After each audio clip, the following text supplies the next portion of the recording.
Bonjour et bienvenue sur la chaîne Les ponts entre deux mondes. Ici, on parle d'entrepreneuriat conscient.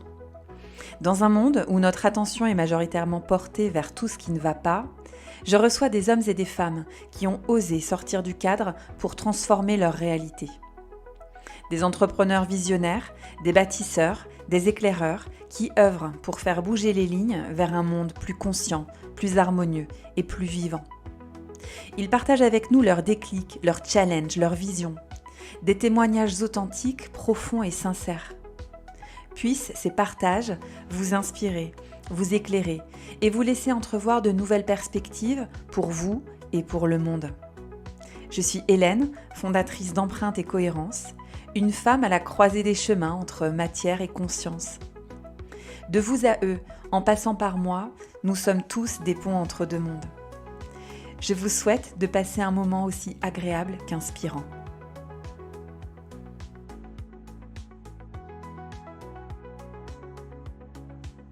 Bonjour Anaïs.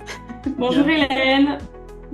Bienvenue, merci d'être là pour cette première parce que Anaïs inaugure les podcasts, les interviews, le pont entre deux mondes. Merci beaucoup pour ta présence. Merci pour ton invitation. En fait, tu sais, je disais ça il y a quelques jours aux gens. Ça me disait écris à Hélène, écris à Hélène, écris à Hélène. Et je sais pas pourquoi. Et donc, au bout de 2 jours d'entendre ça, je me dis, oh, moi, je vais écrire à Hélène. Voilà. Tu m'as dit, mais tu te souviens, on va faire l'interview. Ça, je suis là, ah oui, c'est vrai. Et donc, voilà, apparemment, c'était ce qui est demandé. C'était le timing. Donc, merci beaucoup pour ça. Je vais juste me permettre de remettre un petit peu dans le contexte parce que moi, Anaïs, je te suivais un peu sur les réseaux, pas depuis très longtemps. Et puis, ce qui a fait boom dans mon cœur et ce qui a motivé mon invitation, c'est un live que tu as fait avec Marine de Mon Human Design, où il était question de notre relation à l'argent. Donc, ça fera certainement l'objet un jour d'un autre interview, d'un autre échange, mais c'était passionnant. Donc, Mm. merci d'avoir répondu à l'appel. Ouais, Voilà. ouais, merci à toi de m'avoir proposé et d'avoir fait partie des gens qui ont écouté ce live parce que c'est vrai qu'il a fait. Enfin, ça a beaucoup résonné pour beaucoup, beaucoup de gens. Et puis Marine me dit on fera une partie 2. On fera C'est sûr. aussi. Et Obligé. ouais, je sens que c'est un sujet important, tu vois, pour donner aux gens l'autorisation en fait de voir plus grand et de se libérer de ce qui les contraint. Donc, toujours avec Super. joie de partager sur ce sujet. C'est passionnant. Alors, puisque peut-être que les gens ne te connaissent pas, hein, tous les auditeurs qui vont pouvoir écouter et profiter de cette interview. Donc, je vais te demander, puisqu'on n'est jamais mieux servi que par soi-même, de te présenter comme tu as envie de te présenter, ce que tu fais, qui tu es, voilà. Je te Yes. laisse. Alors, c'est toujours un exercice que je me dis, bah, on pourrait changer, mais voilà. Donc, je m'appelle Anaïs, j'ai 37 ans, je vais avoir 38 ans cette année. J'ai vécu dans plein de villes différentes de France, aussi dans quelques pays à l'étranger. C'est pour ça, tout à l'heure, une personne voulait me présenter, puis elle disait, bah, Anaïs, elle vient un peu de partout. Voilà, j'ai vécu dans plein d'endroits. Là, en ce moment, je suis installée dans le sud-est, près d'Antibes, parce que le soleil, c'est vraiment important pour moi. Mais sinon, j'ai grandi toute mon enfance en Bretagne. Et puis, ben, on en parlera. J'ai eu un parcours universitaire, professionnel, avec des grandes études, etc. Et puis, à un moment, bah, j'ai vraiment voulu faire un grand virage que j'ai fait et qui a fonctionné. Et donc, aujourd'hui, je suis coach. J'accompagne spécifiquement les leaders de l'accompagnement. Souvent dans des moments où ils doivent restructurer leur activité parce qu'en fait, ça marche trop bien ou très bien mais ça marche trop bien, mais ils n'ont pas assez d'argent pour à la fin du mois, ou ça marche trop bien, mais ils n'en peuvent plus et ils veulent retrouver du temps pour eux. Donc j'accompagne beaucoup ces personnes-là. Plus anecdotiquement, en ce moment, j'accompagne les entrepreneurs en lancement. Donc ça, c'est vraiment quand j'ai de l'espace, parce que j'ai aussi une deuxième activité de coach en santé optimale et en biohacking.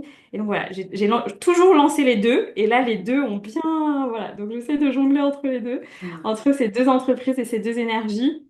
Mais voilà, c'est toujours dans l'accompagnement et le prendre soin.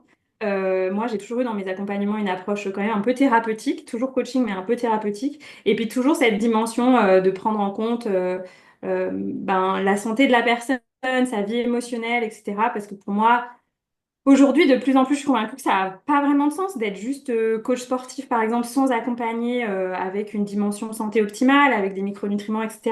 Ça n'a pas de sens d'être juste coach sans accompagner non plus en santé mentale, en santé émotionnelle. Mm. Donc voilà, moi, vraiment, je fais un truc très holistique, un Bien peu à sûr. l'inverse de la mode Instagram du je suis coach et je vais vous apprendre à porter des vêtements violets le jeudi, tu vois, parce C'est que ça, maman, c'est un peu la niche de la niche de de la niche. nicher, ouais, de nicher, Voilà. nicher. Depuis combien de temps tu es entrepreneur, Anaïs? On va dire depuis fin 2019. Depuis fin 2019, Mm. d'accord. Donc justement, moi, ce qui va m'intéresser, enfin, et ce qui va certainement intéresser les auditeurs, et c'est pour ça que je t'ai invité, c'est que tu nous racontes ton parcours parce qu'il est particulièrement inspirant. Comment tu en es venu, parce que l'évoquais tout à l'heure, tu as fait des études supérieures, on pourrait même dire des grandes études, donc tu te prédestinais à une carrière en particulier. Et ce qui va être intéressant, c'est de découvrir à travers ton témoignage le processus de comment, alors qu'a priori, c'était pas la destination finale de devenir coach pour les accompagnants du bien-être.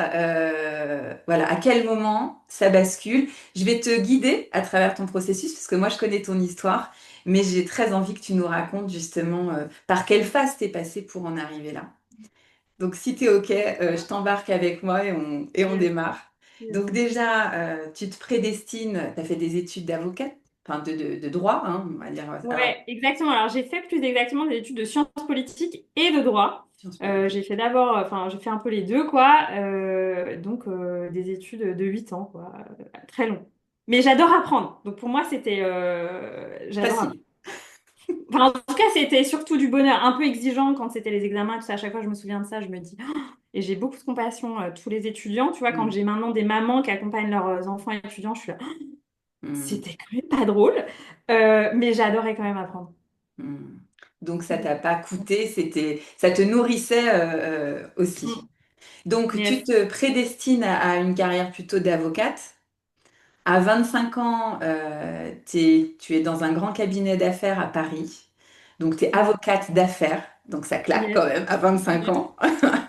Tu as des journées de dingue. Vous bossez 7 jours sur 7, parfois jusqu'à 36 heures d'affilée. Ouais.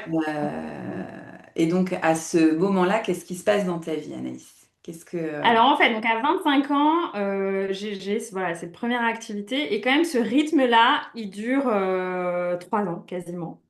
Mais en fait, moi, je viens d'une famille où il y a une forme de dévotion envers l'aventure entrepreneuriale. Donc, pas des gens entrepreneurs, mais des gens qui adorent accompagner les entrepreneurs, tu vois, mais plus à des niveaux artisanaux, en fait. Mhm, OK, comment on va faire pour que la boulangerie du coin, bah, elle ait les bons statuts, la bonne gestion financière pour que ça fonctionne, ou des entreprises plus ou moins grandes en régional ou en local. Et mon père nous a transmis cet amour-là. Et mon frère fait un métier très différent de ce que je faisais, mais quand même aussi, c'était du conseil aux entrepreneurs, en fait, dans une institution publique plus ou moins. Donc, il y a vraiment cet amour-là. Et donc, moi, j'adorais, en fait. Pareil, j'arrivais le lundi matin et on recevait un journal spécifique pour les avocats d'affaires qui nous racontait les opérations juridiques qui s'étaient passées dans le mois précédent. Mais moi, ça me passionnait, tu vois, les histoires entrepreneuriales, comment ça se passait, comment ça réussissait et tout ça. J'étais vraiment... je savais plein de choses, même dans voilà, le milieu, les acteurs du milieu, tout ça. J'étais vraiment passionnée par ça. Et j'ai fait ça du coup pendant 3 ans et demi avec pareil, cette soif de oh, c'est super intéressant, c'est super technique, ça mêle de la finance, du droit international, enfin voilà, c'était ouf quoi, hyper technique. Mais donc pendant 3 ans, ça passe parce que mon compagnon de l'époque fait plus ou moins la même chose que moi. ok. Donc, il travaille pas dans le même endroit que moi, mais en fait, on s'envoie des messages à 23 heures en se disant à quelle heure tu rentres. Puis, bah voilà, moi 2 heures du matin, moi 1h30. Ok, bon, du coup, on se retrouve. Est-ce que tu as encore faim? Voilà, il me disait, bon, je prendrai un Mars glacé dans le frigo. Voilà, enfin, c'était un peu ridicule et pas du tout. C'était catastrophique en termes d'hygiène de vie, hein. Mais voilà, je sais pas, tu sais, quand t'es jeune, quoi, t'es à fond, puis t'es drogué un peu à l'adrénaline Oui. de, bah, de toute façon, voilà, c'est le système nerveux au taquet. Donc, et puis, on se sépare, lui et moi, je change de cabinet d'avocat. Et puis, je crois que voilà, ça faisait beaucoup de choses de une rupture, un cabinet d'avocat où je travaillais encore plus, avec encore plus de responsabilités, encore Hmm, plus de travail. Et à un moment, voilà, un retour de vacances d'été où j'avais ralenti, je reprends un rythme que j'avais jamais eu, vraiment super intense, super long hmm. pendant longtemps. Et au bout d'un mois, voilà, mon corps, je sens qu'il se passe un truc. Je leur dis, je prends 3 jours de congé pour aller voir ma grand-mère qui avait besoin de moi. Et je sens au retour des 3 jours que ça va pas revenir tout de suite, le jus, tu vois. Et puis bah là, la vie fait bien les choses. Moi, je m'étais dit que je retournerais à Bordeaux. J'avais fait mes études, une ville que j'adorais. Et puis finalement, je suis appelée pour un cabinet à Lyon. Je suis là, bon, ok, pourquoi pas. Et puis voilà, ça se fait. Donc ça continue, mais ça continue en la conscience qu'en allant en province, le rythme sera plus lent. Que moi, de toute façon, j'ai jamais voulu vivre à Paris. Donc pour ça, ma séparation, c'était un cadeau parce que c'était une personne qui voulait rester vivre à Paris toute sa vie. Moi, je Hmm. disais, ah non, non, moi, je sais que c'est quelques années et puis qu'après, je rentre dans le vie provincial que j'adore. Donc, euh, donc voilà, j'ai atterri à Lyon, toujours dans un cabinet d'avocat. Là, j'ai eu un peu une douche froide dans le sens où les dossiers qu'on m'avait annoncés qui devaient être un peu présents et intéressants n'étaient pas du tout là. Donc, je me suis retrouvée à faire des choses un peu très ennuyeuses. Donc, après le Hmm. burn-out, j'ai plutôt eu un bore-out. Voilà, je vais m'arrêter là parce que peut-être tu as d'autres questions après. Mais là, on est en 2017, en gros. Ouais. Donc là, tu as 30, J'ai tout juste 30 ans. t'as Ouais, tout je juste fête 30 mes ans. 30 ans à ce moment-là. Donc tu sors d'une séparation, ça c'était l'année de tes 29 ans, séparation, burn-out. euh, donc tu quittes ton travail de l'époque, tu dis bon ça va être un peu plus peinard, je vais descendre en province pardon. Et là qu'est-ce qui se passe pour toi qu'est-ce qui se Et joue? ben là, en fait, bon, il y a une première période de 6 mois super cool. J'ai des collègues géniaux. J'adore cette ville de Lyon qui est hyper agréable à vivre. J'ai une de mes meilleures amies là-bas. Je rencontre plein de gens parce que voilà, moi, en human design, je suis manifestor 4-6 clinique pour les gens qui viendraient écouter aussi. Donc voilà, j'ai un cadre, donc je revois des gens que je connaissais. Enfin, j'adore. Je sors presque tous les soirs. Voilà, je profite à fond. T'as de l'interaction, Voilà, je la profite connexion. à fond des soirées que j'avais en cabinet d'habitude. Ben là, j'en profite, quoi. Et puis, au bout de 6 mois, j'ai un suivi gynécologique qui me dit que j'ai des cellules précancéreuses au niveau de l'utérus, donc un papillomavirus qui est assez classique chez la femme, mais là, vraiment au grade et très agressif. Et moi, ce qu'il faut savoir, c'est que juste avant que je démarre ma carrière d'avocate, ma mère est décédée d'un très long cancer du sein Hmm. voilà, donc, qui a fini en stade final, etc. Donc, quelque chose qui m'a beaucoup marqué parce qu'elle a été malade presque 7 ans, tu vois. Donc, en fait, de mes Ouais, t'as quand même longtemps 17, 18 ans vécu avec jusqu'à elle. mes 25 ans, j'ai vu quelqu'un malade, sous traitement quasiment constamment, etc. Ok. Donc là, c'est un gros warning pour moi. C'est un gros warning pour moi, surtout que même si j'ai pas suivi de près la maladie de ma mère, ses traitements et tout ça, parce que mes parents voulaient pas que je suive ça de trop près, j'avais quand même eu des échanges avec une personne qui l'accompagnait, qui avait une approche de médecine chinoise et tout ça, qui m'avait voilà, donné quelques indices. Et on avait aussi eu quelques infos des médecins. Voilà. Donc, moi, ce que j'avais conclu, c'est que c'est pas toujours pertinent d'opérer, en fait. Et Mhm. j'avais eu plein de copines qui avaient eu ce même papillomavirus agressif qui s'étaient fait opérer et ça revenait un an après. Donc, c'était très clair à ce moment-là, quand le médecin me dit ça, il me dit, donc c'est genre le 10 décembre, il me dit, il faut vous faire opérer dans les 15 jours. Donc, ça implique, genre, juste avant les fêtes de Noël, qui est la période de gros rush en cabinet d'avocat. Genre, même si c'était un cas plus tranquille quand même, ça faisait 1 mois et demi qu'on bossait un peu plus, tu vois. Et que parfois, j'y restais tard aussi le soir, ou la nuit, on peut dire. Et donc, j'étais là, mais comment je vais faire passer ça? Je dis, ah non, mais pas du tout, ça va pas le faire. Donc, en fait, je sors du cabinet. Ouais. En fait, il y a une petite voix qui me dit, quitte et ne reviens jamais. Prends la porte et ne reviens jamais. Donc, je fais OK, je prends la porte. Il me dit, prenez rendez-vous avec mon assistante. Et donc, bah, en fait, je parle pas à l'assistante, je lui paye la séance et puis je pars. Et en échangeant avec une des gynécos qui me suivait avant à Paris, elle me dit non, non, mais en fait, c'est juste un sujet de bonne supplémentation, de vitamines, de minéraux. Attendez encore un petit peu, supplémentez-vous bien et ça va le faire. Et puis j'appelle aussi mon père, qui est quand même une personne étonnante parce que voilà, c'est quelqu'un très dans la matière, mais il me dit non, mais ce médecin, il a une clinique, donc il veut t'opérer, ça lui fait de l'argent, tu vois. Donc, Hmm. enfin, Ouais. voilà, tu t'es fait. T'as l'air d'avoir peur, mais il n'y a pas de raison d'avoir peur. Bon, j'étais là, bon, il est quand même un peu. Des fois, je suis là, bon, il a quand même un peu. Ok, d'accord. Lui, t'es super détendu, quoi. Alors que moi, je sais pas, ma fille m'appelle pour me dire ça, et j'ai perdu ma femme 5 ans avant, Oui. tu vois, je suis pas très détendue. Mais bon. Donc je me dis ok, et là en fait je décide de faire un processus vraiment d'auto-guérison. Oui, Et sur mon magnifique. chemin en fait je rencontre une femme qui a eu la même maladie, qui a bu des jus pendant un mois et ça s'est totalement guéri. Donc en fait voilà, petit à petit je me dis ben moi je vais faire autrement. Ma gynéco m'a donné complètement l'autorisation que c'est possible, je vais faire autrement. Et donc, ben, je fais autrement pendant 1 an et 3 mois. Mais en fait, c'est surtout que c'est une grosse claque parce que moi, j'étais beaucoup dans le people pleasing, tu vois, beaucoup vers l'autre, ce qui était chouette, mais pour pas être avec moi, en fait, Oui. pour pas aller voir la douleur, la tristesse, le deuil, etc. Et donc, à partir de ce moment-là, je me dis, bon, ben, Anaïs, si tu meurs dans 4 ans, est-ce que tu as toujours envie d'être en cabinet d'avocat tous les jours?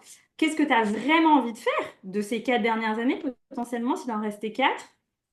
Tu vois, en fait, c'est juste que ça m'a montré, regarde, tu pourrais peut-être prendre le même chemin que ta mère, peut-être pour des raisons différentes, mais parce que t'es pas à l'écoute de toi, t'es pas à ta place là, à cet endroit non plus professionnel. Et donc, en fait, j'ai une de mes formatrices aujourd'hui en santé optimale qui me dit, cancer, it's for change. Donc, quand on a un cancer, c'est pour faire du changement dans sa vie. Mm, mm. Et moi, je l'ai vraiment pris comme ça, tu vois, un espèce d'énorme sens interdit de la direction où j'étais Oui. et qu'il fallait tout faire autrement dans mon hygiène de vie, dans ma vocation professionnelle, dans ma relation avec les autres, d'arrêter de tout le temps dire oui quand je voulais dire non, tu vois.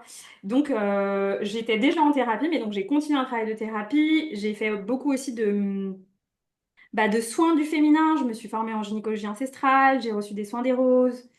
Est-ce que tu m'entends bien? Oui, tu Oui. m'entends bien? Ton image s'est figée, mais je t'entends bien. On Donc t'entend. voilà, j'ai Ouais. fait beaucoup de chemin. Voilà, j'ai fait beaucoup de chemin à ce moment-là. Et j'ai aussi à ce moment-là découvert les huiles essentielles que j'utilise, etc., qui Oui. ont vraiment été un... C'est comme si, en fait, avec du recul récemment, je me suis rendu compte que j'avais été en dépression depuis la maladie de ma mère, donc depuis à peu près mes 17-18 ans, en fait. Mm. Et quand, voilà, avec ce travail de thérapie, les huiles essentielles que j'ai utilisées et la pratique du Kundalini Yoga que j'ai rencontré à ce moment-là, il y a vraiment eu un shift en fait. C'est comme si la dépression, elle avait complètement disparu de mon énergie, de mon corps émotionnel, de ma santé mentale. Enfin, c'était plus là. Et du coup, ça ouvrait vraiment le champ à autre chose de, ok, ben maintenant, je suis pleinement adulte, je suis responsable de ma vie, qu'est-ce que j'ai envie de faire, tu vois? Donc là, ça a été vraiment le révélateur quelque part et à la fois de quelque chose que tu avais mis sous le tapis, d'un mal-être, cette dépression Ouais, qui était quand même présente en filigrane depuis le décès de ta maman, qui est mis en exergue là parce que tout d'un coup, tu peux plus ouais. faire autrement que de voir la réalité qui se présente à toi. Tu es confronté à nouveau à la maladie finalement et là, tu te dis, c'est quoi le message quelque part? C'est le Yes. déclic qui provoque. Et en même temps, ça a été assez intuitif de me dire, ok, ben, parce que quelques jours avant ce rendez-vous médical, il s'était passé un truc. Donc moi, voilà, j'adore apprendre, à la base, Mhm. j'adore ce métier et tout ça. Et un matin, je me lève et en fait, devant mon dressing, je me dis, non, mais en fait, j'ai pas envie d'y aller. Et dans mon corps, il y a rien qui s'allume à l'idée d'y aller. C'était complètement éteint. Tu vois, en fait, mon feu intérieur s'était éteint, qui est le deuxième chakra, donc qui est l'endroit de l'utérus et tout. Donc, en fait, c'était aussi que voilà, il y avait plus d'énergie de vie à aller dans ce chemin-là, en fait. C'est Mhm. comme si j'avais fini, mais que je comprenais pas pourquoi. Tu vois, j'avais fini cette page de vie Ouais. et qu'il fallait en ouvrir une autre. Et que du coup, c'était un peu je dis souvent aux gens, je crois que c'est les enseignements de Don Miguel Ruiz qui dit, à un moment, il y a l'ange de la mort qui vient te voir. Et moi, c'était ça. Bon, bah, ok, Anaïs, D'accord. si l'ange de la mort vient te voir, qu'est-ce que tu fais? Comment tu réagis? Quel côté, dans quelle direction je vais? Ouais. Donc là, tu as eu des indicateurs quelque part à la fois émotionnels, hein, cette dépression comme ça qui remonte à la surface et tu dis, bon, ben, là, tu te fais accompagner hein, par des thérapeutes pour aller travailler ça. Tu dis que les huiles essentielles, elles t'ont aidé. Alors, ça t'a, j'imagine, clairement reconnecté aussi au corps. Tu es quand même très à l'écoute de ton corps parce que tu utilises souvent, voilà, dans mon corps, dans ton corps, tu as senti ça. Donc, ça a Ouais, été ouais, tes moi, indicateurs. alors c'est pareil, tu vois, récemment, enfin, j'essaie de refaire des... Mais par exemple, c'est sûr que j'ai beaucoup été dans le corps déjà parce que dans mes études, jusqu'à ce que je rentre à la fac de droit, il y avait une activité physique obligatoire. Mhm. Tu pouvais pas passer les années sans une activité physique. Et en fait, cumulé, j'ai fait 20 ans de danse dans ma vie. Ah oui. Donc je me dis, c'est aussi quelque chose qui m'a qui m'a toujours beaucoup maintenue, tu vois, dans le corps, dans la conscience du corps, dans les enseignements somatiques. Aujourd'hui, on dit aussi que la danse est vraiment un outil très, très puissant pour libérer les traumatismes, les émotions bloquées et tout ça. Donc Mhm. ça, c'est un vrai cadeau qui, je pense, ouais, m'a toujours plus ou moins maintenu connectée au corps, quand même, plus ou moins, tu vois. Oh, génial. Donc, une fois que tu passes cette étape-là, que tu as ces prises de conscience, qu'est-ce qui se passe dans ta vie? Quelle décision tu prends à partir de cet espace-là, finalement? Euh, et ben, du coup, il y a en fait, moi, dans mon enfance, il y a plein de choses qui s'étaient passées qui fait que voilà, je me suis réadaptée beaucoup à l'autre. Et puis, je pense que beaucoup de choses avaient été faites où je suivais beaucoup de choses pour être aimée, tu vois, Mhm. de mes parents, être reconnue, etc. Et à partir de ce moment-là, ben, je dis, ah non, mais en fait, c'est juste l'appel à devenir super égoïste, mais au sens sain du terme, tu vois, en fait, de savoir remplir ma coupe à moi d'abord. Je me souviens, je faisais le dessin, même sur mon carnet de Mhm. journaling à l'époque.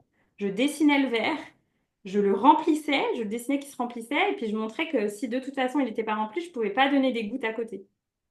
Et en lien, voilà, en lien avec le décès de ma mère et tout ça, je m'occupais déjà, bon, je m'occupe toujours, mais d'une façon différente, de ma grand-mère, donc la mère de ma mère.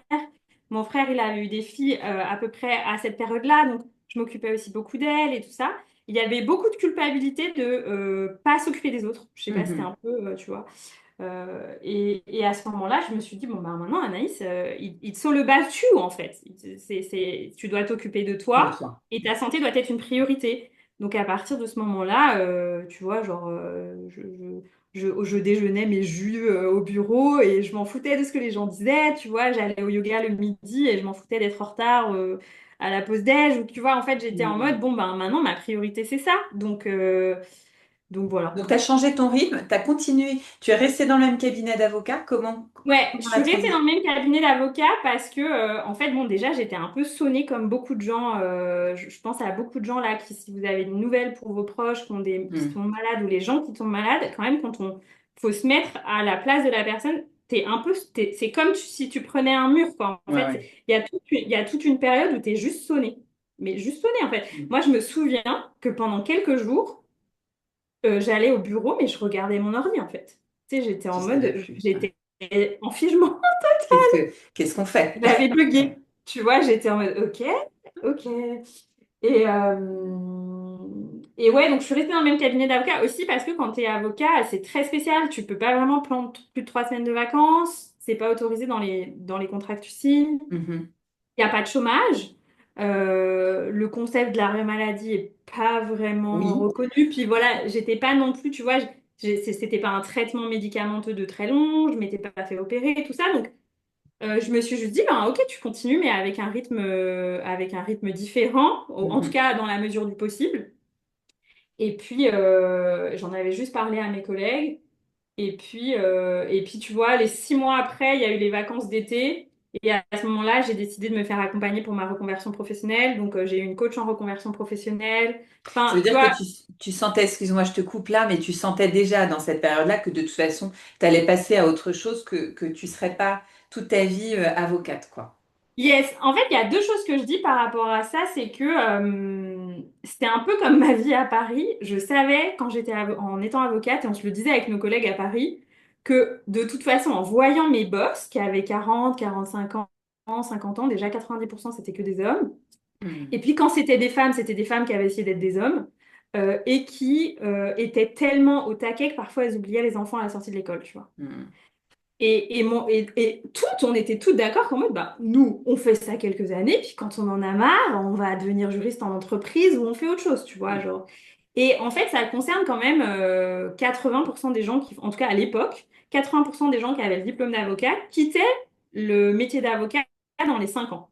Donc D'accord. ça a Ah probablement ouais. encore augmenté. Mais c'est une énorme statistique parce que c'est un métier qui est extrêmement demandant. Et en fait, quand tu arrives à 30 ans que tu veux construire ta vie, Oui, et là, bon, c'est bien sympa, c'est super intéressant. On s'est franchement fendu la mare et le cerveau, il est hyper nourri, mais on va peut-être penser à soi. Ouais. Donc, bah, moi, je suis arrivée à ce moment-là, mais par d'autres chemins. Enfin, voilà, la maladie, tout ça. Donc, je savais ça.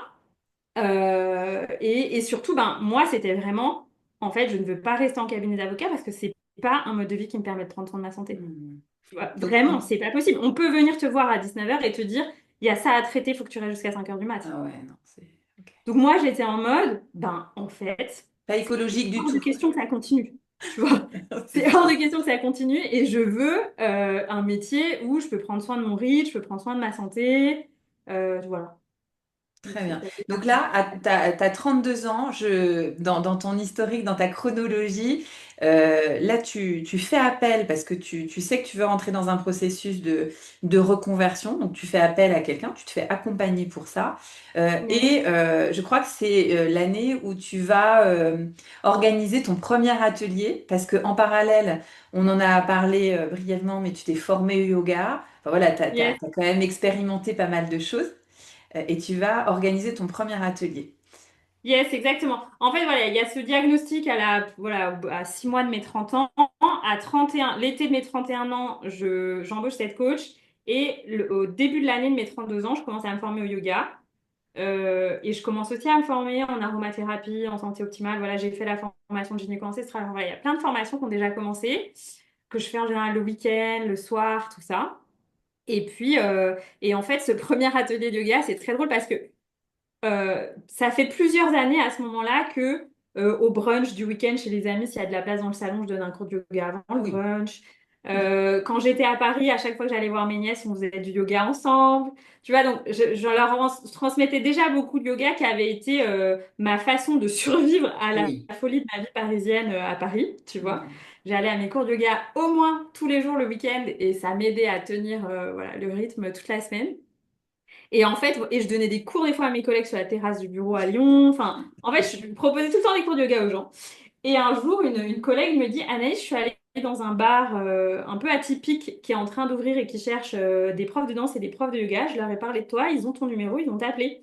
Je lui dis, mais j'ai jamais donné de cours, tu sais. Elle me dit, bah oui, mais t'es en formation, donc t'es prête. Puis de toute façon, tu nous donnes tout le temps des cours. Donc j'y suis allée et j'ai demandé à une amie quand même de co-animer l'atelier avec moi et qu'on le co-anime à deux, tu vois, qu'on invite les personnes qu'on connaissait toutes les deux et tout. Et là, on est en juin 2019. Oui. Voilà, j'ai fait ma première partie de formation de yoga. Ça se passe super bien. Enseigner le cours, c'est incroyable. Et c'est un peu voilà, la première pierre à l'édifice de OK, je propose quelque chose au monde qui est pas juste entre un brunch et un, tu vois, Ouais, c'est ça. entre Qu'est-ce que, Coconut qu'est-ce et que, le qu'est-ce que ça révèle pour toi intérieurement? Tu vois, ça a été quoi après ce moment-là, les pop-up un petit peu, ce qui vient nourrir ton projet derrière? Et ben, je me dis que j'ai des super retours, les gens sont vraiment ravis. Mm. C'est très nourrissant. On avait fait quelques vidéos, quelques photos et tout ça. Donc, quand je les re-regardais, j'étais là, ouais, c'est magnifique. Et puis, c'était beaucoup partagé cet outil qui m'avait aidé à traverser ces différentes années très intenses, professionnellement, émotionnellement. Donc là, je me dis, bon, bah, en fait, c'est un peu comme si ça donne un sens à ma contribution. Euh, Ça donne du sens. et c'est un peu comme si j'étais retournée à la petite fille en moi qui faisait de la danse en fait et qui était en mode c'est génial, le seul truc que je veux faire c'est danser, tu vois. Mm. C'était un peu en mode ah bah en fait j'ai le droit de faire un métier qui est vraiment à l'écoute de soi, qui a vraiment une contribution pour les autres, qui est pas totalement coupé de l'émotionnel parce que bon quand t'es avocat d'affaires quand même bon c'est toujours de l'humain mais bon T'es pas dans le ouais, t'es tu pas dans vois, c'était surtout l'émotionnel. du financier. Enfin, voilà. Mm, mm. Euh, et de me dire, ben voilà, je vais le faire à ma façon et je me libère un peu euh, de cette pression, je sais pas, d'avoir un statut professionnel, tu vois, de... Alors, je savais que tout n'était pas fait parce que quand t'as pas le chômage, t'as rien pour, tu vois, te lancer. Je Mm, savais que j'avais un gros sujet que ça fonctionne rapidement. Mais en tout cas, je me dis à ce moment-là, ben, c'est possible, ça plaît aux gens avec moi, c'est-à-dire la mm. façon dont je le transmets, ils sont ravis. Et il y a plus, à ce moment-là, je me dis juste, faut que j'en propose d'autres pour voir si vraiment ça répond et si c'est quelque chose qui peut être durable après, tu vois, sur le Mm, moyen terme, quoi. Si les gens me suivraient au quotidien ou hebdomadairement, en fait. mm. Tu vois. Ok. Et donc, à quel moment tu décides? Alors, l'année de tes 33 ans, je crois, tu lances vraiment ton business. Yes. Qu'est-ce que tu as mis en place entre cette période, ce premier atelier qui a quand même été c'est pas un déclencheur à ce moment-là, mais ça vient conformer la dynamique dans laquelle finalement tu t'es en train de, de te mettre, c'est-à-dire cette transition, cette reconversion professionnelle. Ça a été quoi les étapes pour bah, un jour te dire, parce que là tu parles effectivement quand tu es avocat, il n'y a pas de chômage, il n'y a pas tout ça. Comment tu fais pour te préparer à ça? Ouais, bah ce que je dis aux gens, c'est qu'en fait, ouais, moi, ma reconversion, j'avais un thérapeute qui me disait, non, mais Anaïs, vous n'êtes pas obligée de jeter le bébé avec l'eau du bain. Et en fait, j'ai vraiment pris mon temps au début, quand j'ai commencé mon accompagnement reconversion professionnelle, j'ai dit à la personne, vous savez quoi? Ensemble, pour l'instant, moi, ce que je vous dis, c'est que toutes les portes sont ouvertes et que j'ai juste envie que vous m'aidiez à à fermer les différentes portes. Et quand je dis toutes les portes sont ouvertes, c'est juste, je veux pas rester en cabinet d'avocat pour cette raison du rythme. Mhm. Euh, Parce que j'aurais pu aussi me dire, je peux aller dans un autre cabinet d'avocat où ça m'intéresse plus ce qu'on fait, mais il y avait toujours ce sujet du rythme en fait qui Oui. m'allait pas. Et donc voilà, je lui disais, moi je suis toujours ouverte à rester juriste. Donc j'avais fait un entretien par exemple dans une grande entreprise à Lyon pour être juriste. Voilà, et en fait on a exploré et on a compris que c'était pas ça. Donc déjà, j'ai pas été comment dire, arc-boutée, tu vois, en me disant, bon, il y avait mon âme à l'intérieur de moi qui me disait, bon, bah, moi, j'ai envie d'être prof de yoga, mais en fait, je vais quand même étudier, est-ce que c'est vraiment ça? Mhm. Et la coach en reconversion elle m'avait dit, ben, en fait, si c'est vraiment ça que tu veux faire, ben, tu vas rencontrer des profs de yoga à Lyon, leur poser des questions. Donc, c'était pas un problème vu que je prenais plein de cours de yoga, donc Et je oui. connaissais des milliards de cours de profs de yoga à Lyon, tu vois. Donc voilà, j'ai fait aussi ma petite étude de marché, ce qui était super intéressant parce qu'il y en a plein qui m'ont dit qu'ils passaient beaucoup de temps en transport entre les studios, qu'ils vivaient pas forcément, que c'était Ouais. très aléatoire, notamment quand c'est les vacances. T'as vu les Quand c'est contraintes en fait, ouais. Mhm. voilà, Et donc voilà, ça m'a aussi aidé à démystifier ce métier Mhm. et à me dire, OK, si moi je veux faire ce métier, comment je veux le créer pour moi pour que ça me corresponde? Donc il y a eu tout ce process qui a duré voilà, quasiment jusqu'à l'atelier que j'ai donné là en juin 2019. Et puis du coup aussi début 2019, je me suis dit, bon ben si je pars, il me faut une enveloppe de côté. Donc j'ai fait aussi un petit plan d'épargne, c'est-à-dire que j'ai arrêté des dépenses, tu vois, j'allais déjà, je crois, au cabinet en trottinette, mais tu vois, par exemple, j'avais plus de carte de métro. Mhm. J'avais décidé d'arrêter la salle de sport et d'aller à des cours de yoga au parc, par exemple. À Lyon, ça se fait beaucoup, ou dans des studios, mais de pas, en fait, de réduire, de couper ma box et demander le wifi aux voisins. Enfin, en fait, Ok. j'ai coupé plein de petites dépenses Oui. simples. Ça se fait pas trop en France, mais moi, j'ai vécu en Espagne. Et en Espagne, tout le monde partage sa box wifi, en fait. Ok, Donc, il y a des ouais. étages, tous les gens du même étage, on a une seule box et on partage la box, tu vois. Ok. Donc en fait voilà, je faisais des petites choses comme ça. Je me disais, ben, de toute façon, ça va me faire des économies. Je mets de côté tous les mois et j'ai une enveloppe quand je pars. Et voilà, et en juin, bah, au moment de l'atelier, je crois peut-être quelques jours avant ou quelques jours après, j'annonce mon départ du cabinet d'avocat. Enfin, de toute façon, on était un peu arrivé à un moment où voilà, voilà, ça faisait quelques temps qu'ils voyaient que moi, j'étais plus du tout motivée, ça Mhm. m'intéressait pas. Donc on s'est dit, bon bah voilà, moi j'ai besoin de partir. Euh, et le lendemain, ce que je dis souvent aux gens, c'est ça qui est complètement dingue, c'est que quand ma maman est décédée, on n'a pas touché d'héritage, il n'y avait pas forcément grand-chose. Mes parents avaient juste acheté un bien immobilier ensemble qui était encore en location, tu vois. Ok. Et puis bah, c'était mon père qui gérait ça, et puis il avait voulu le mettre en vente, mais pendant 6 mois, il y a eu 42 visites et zéro proposition. Ok. Et le lendemain de ma démission, il m'appelle, il me dit, il y a eu une 42e visite. C'est la première et la seule offre qu'on a, donc je vais l'accepter. Et il me dit, dans quelques mois, je sais pas quand, quand les notaires seront signés, tout ça, tu auras un petit peu d'argent, parce qu'il y avait un prêt à rembourser, tout ça, donc Bien rien de... sûr. Mais voilà, tu auras un petit peu d'argent, toi et ton frère. Et donc, bah, en fait, il y a peut-être autour de 30 000 euros à ce moment-là que je reçois quelques semaines après Mhm. genre 10 jours après avoir quitté définitivement le cabinet d'avocat, tu vois. Donc, en fait, là, j'étais là, ah ben, en fait, c'est le chômage que moi, j'ai pas le droit d'avoir en tant qu'avocate, mais qui m'est donné parce que c'est le juste chemin, en tout cas, Ouais, parce que, ouais. tu vois, j'ai ce temps pour moi de construire avec un peu de sécurité financière. Donc, voilà. Donc, il y avait à la fois un plan épargne que je m'étais créé, tu vois, Mhm. en Mhm. revoyant bien mes comptes et tout. Et cette chance-là d'avoir cette somme, et donc j'en ai profité pour finir de me former au yoga, pour aller en Inde, parce que j'avais beaucoup de problèmes de santé, deux par ailleurs qui ne s'étaient pas résolus. Depuis mon burn-out, j'avais plus du tout mes règles, donc ça faisait 4 ans. Ok. Voilà, j'avais plein d'autres problèmes de santé, donc comme la médecine ne proposait pas des trucs qui m'intéressaient vraiment, et même dont eux me disaient qu'ils allaient vraiment pouvoir le résoudre, bah, je suis allée en Inde faire une cure ayurvédique qui m'a vraiment aidée. Ok. Euh, et voilà, donc j'ai pris 3 4 mois comme ça. Je suis rentrée en mars 2020. À ce moment-là, bah, il s'est passé ce qui s'est passé dans le monde. Hmm. Et j'ai lancé mes activités plus ou moins à ce moment-là. J'ai fini de me former sur des petits sujets en coaching. J'ai fini de me former. Voilà, j'ai fait moi-même une ou deux formations. Et puis, dès qu'on a pu sortir, tu vois, mi-mai, je suis arrivée à Lyon. J'avais déjà un contrat dans un studio de yoga. J'ouvrais moi-même mon studio dans une partie de mon appartement. Voilà. Donc, Et tu as commencé ton c'était business en tant que prof de yoga. Comment tu et te... coach, enfin, suite. Je faisais coach? les deux. D'accord. Ouais, Ok, le super. coaching et le coaching et le yoga. Et je faisais déjà aussi du coaching de santé, mais j'axais vraiment surtout sur les huiles essentielles. Oui. Que tu as Donc j'avais découvert. déjà un peu ces trois palettes. Maintenant, le yoga, c'est vraiment, il y a quelques vidéos dans mes programmes de coaching ou quand je fais des Pour retraites, tu soutenir. vois. Ouais. Ouais, voilà, en En soutien. soutien. Et c'est plus pour moi. Je vois là, je rentre d'un cours de yoga à l'instant.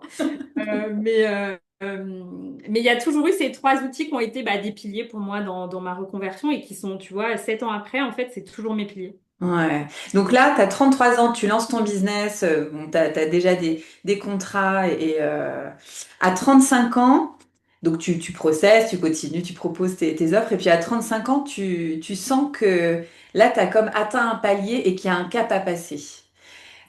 Alors, dans Ouais, ton historique, dans ta chronologie, ça m'avait marqué. Moi, j'ai envie de te demander à ce moment-là, bon, bah, tu le sens, alors on a compris que tu étais quand même une femme connectée à ton corps. Qu'est-ce qui, c'est quoi les indicateurs à ce moment-là? Qu'est-ce qui te fait dire que non, il y a quelque chose de plus grand qui t'attend derrière ou que tu peux t'autoriser, parce que c'est quand même aussi une question ouais. d'autorisation, mais.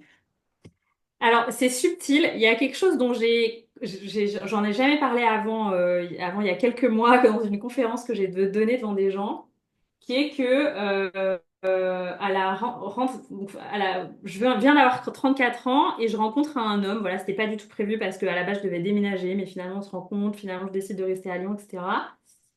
Et très vite dans notre relation, il se passe. Donc en fait, un matin je me lève et lui il est déjà parti parce qu'il travaille tôt.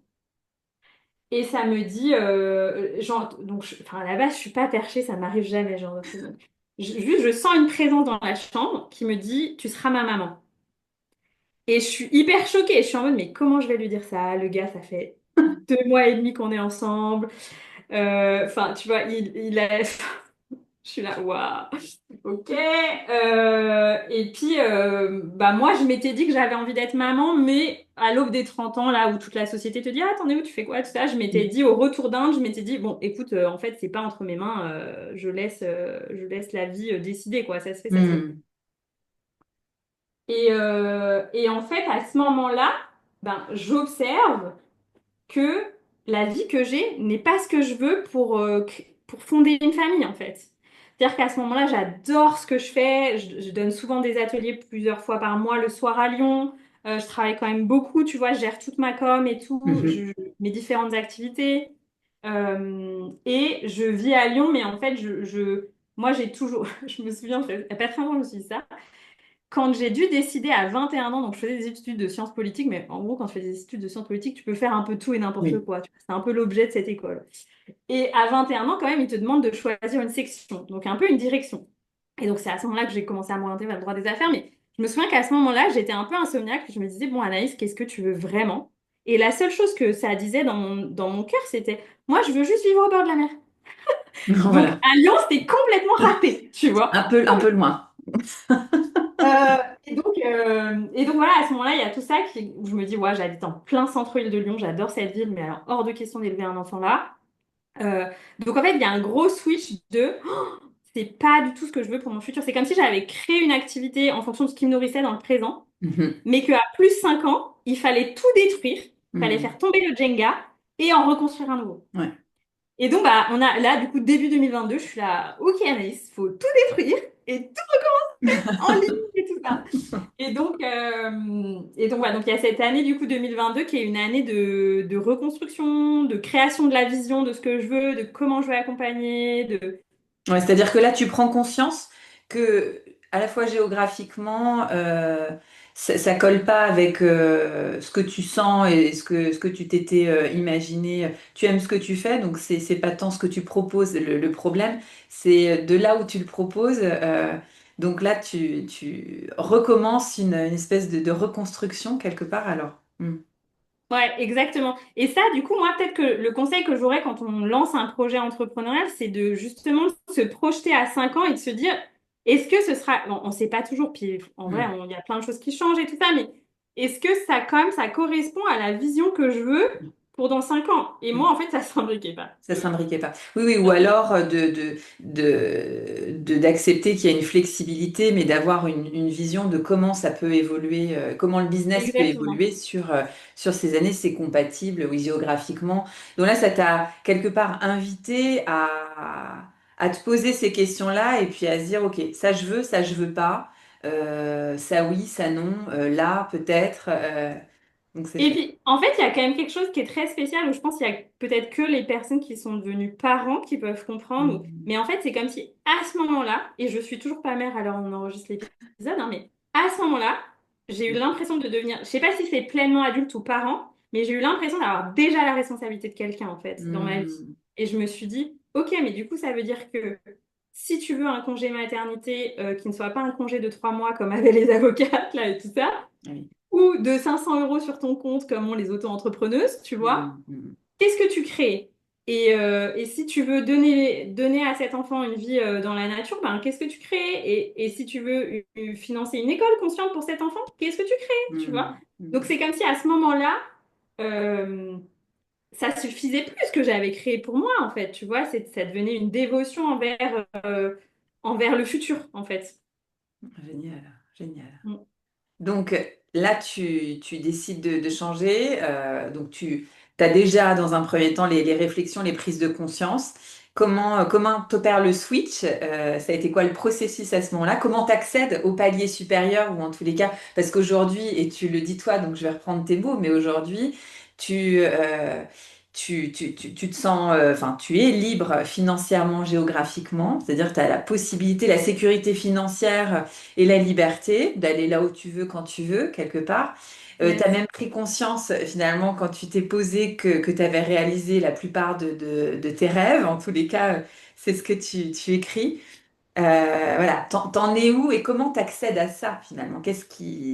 Comment t'as accédé à Eh ça? ben, moi, la façon dont je fonctionne beaucoup, bon, j'écoute beaucoup comment je fonctionne, puis avec le Human Design, j'ai compris plus de choses, mais moi, j'ai la porte 33 en soleil conscient. On dit en Human Design, bon, pour les gens qui connaissent pas, ne vous inquiétez pas, c'est Voilà. juste les changements de vie et les digestions se font dans une forme de retraite. Ok. Donc en fait, moi, à l'époque, déjà, tous les étés, j'allais passer au moins 2 semaines dans ma famille en Bretagne. Je demandais à ce qu'on me laisse la maison de famille Hmm.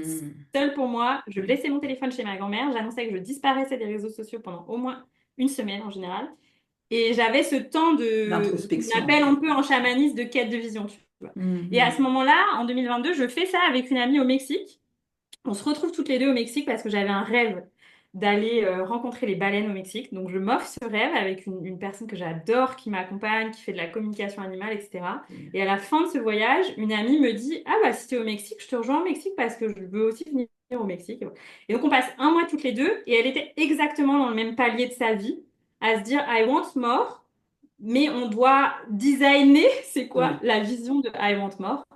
Et donc voilà, on passe un mois toutes les deux, beaucoup à passer du temps dans la nature, à journaler, à se poser des questions, à se partager ce qu'on a envie et aussi à écouter notre rythme. C'est-à-dire que ça a été un mois très très lent pour moi. J'allais juste à la plage, elle me disait, tu veux venir au yoga, tu veux faire ça? Je disais, non, non, Hmm. un mois de vide, tu vois. Mais Hmm. voilà, aussi en Hmm. lien avec cette énergie de la porte de la retraite, quoi. Voilà, quand tu es dans une Hmm. retraite, la retraite, c'est le retrait de la vie, quoi. Tu es un peu retiré du monde. Et je crois qu'après de ça a découlé ben ouais, la suite, c'est-à-dire qu'il y a des intentions que j'ai posées à ce moment-là qui sont en train de se manifester maintenant. Tu Hmm. vois, donc ça a mis du temps, mais, euh, mais des intentions ben, de s'autoriser à voir plus, tu vois, plus grand, à changer la façon dont je transmettais ce que je transmettais, à rêver plus en fait. C'est ça.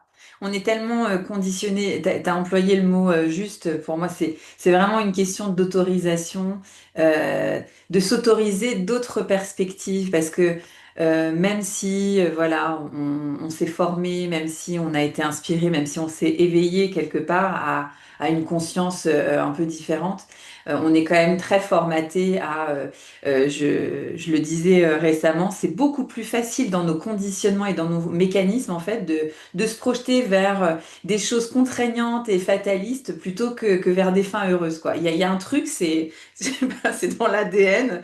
On a été prédisposé, prédestiné à ça, et c'est assez dingue. Et c'est pour ça que c'est chouette de rencontrer des personnes comme toi qui témoignent que ça prend du temps, hein. On n'est encore pas à l'immédiateté d'une pensée qui se réalise tout de suite, mais en tous les cas, c'est possible. Et que ça demande de Oui, faire le c'est choix et de s'autoriser, ouais. Oui, et puis voilà, moi ce que je dis aux gens, c'est juste en fait de prendre, si on veut changer quelque chose dans ta vie, enfin, moi je crois que je l'ai pris un peu comme un projet. Donc, il y avait vraiment mon âme qui m'appelait, mais quand on est avocat d'affaires, en fait, on est presque manager de projet. Je me souviens, j'avais des Ouais. tableaux et j'adorais gérer mes tableaux. Cette personne fait ça à telle date et moi je suis en charge de vérifier, nanana, nanana. Et en fait, j'ai tout fait comme ça, en Mm, fait. C'était des projets, tu vois. Après, avec l'amour de qu'est-ce qui se passe quand t'es passionné par quelque chose, tu vois. mm, Mais mm. pour moi, les choses, enfin, en fait, c'était assez organisé, tu vois. Ben, et après, parfois, il y a des moments.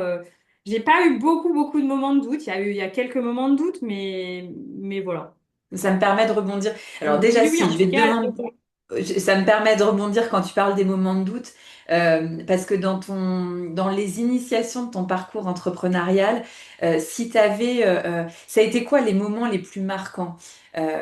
Quand on a préparé l'interview, je te demandais trois moments marquants, mais en tous les cas, si tu avais à choisir dans tout ce parcours, ouais, ceux qui t'ont le plus marqué ou le plus bousculé quelque part.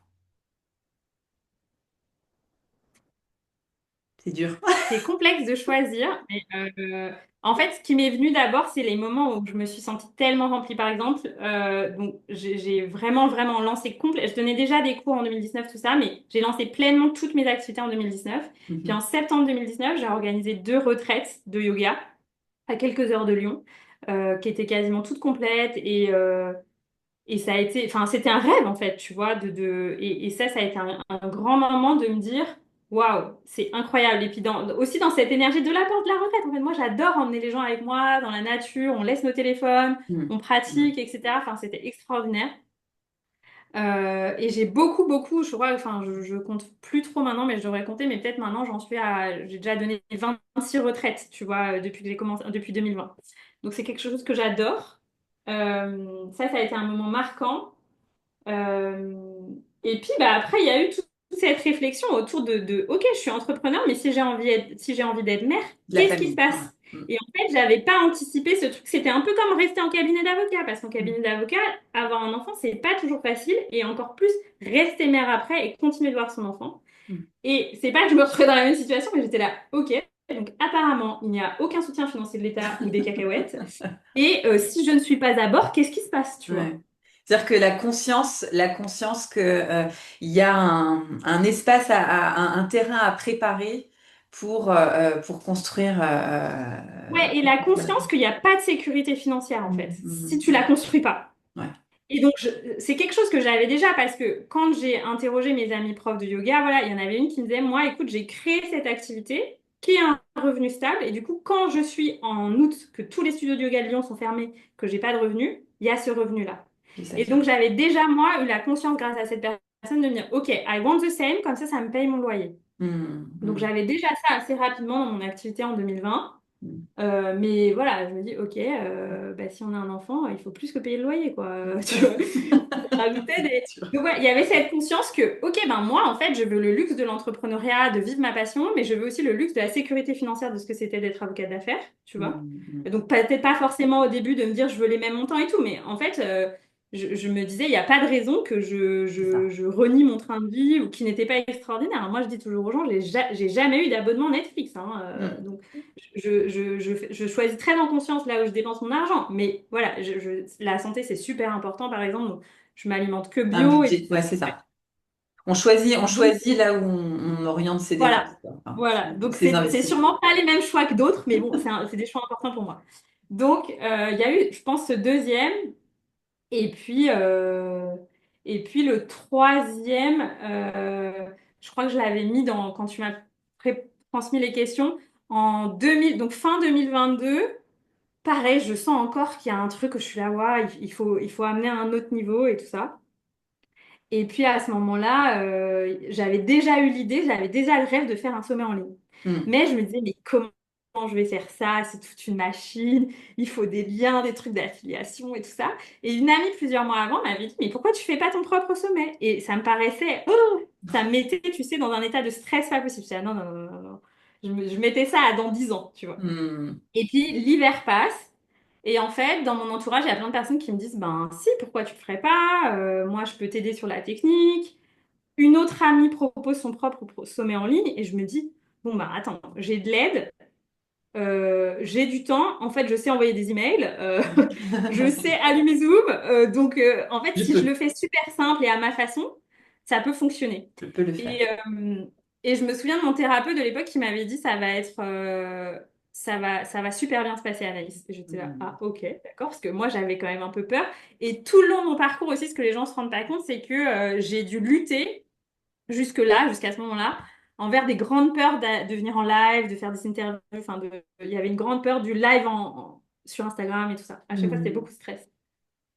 Et ça se fait et ça a été incroyable parce qu'il y a eu presque plus de 2000 personnes. Tu vois, j'ai pas fait de pub, il n'y avait pas de truc d'affiliation. C'était juste super simple. Genre, ah, je vous invite, j'ai envie qu'on parle d'entrepreneuriat parce qu'il y avait déjà eu en 2022 beaucoup de difficultés chez des entrepreneurs amis à moi qui s'étaient lancés en même temps que moi et qui ont complètement arrêté à ce moment-là, Eh qui avaient oui. dû reprendre des jobs salariés et tout ça.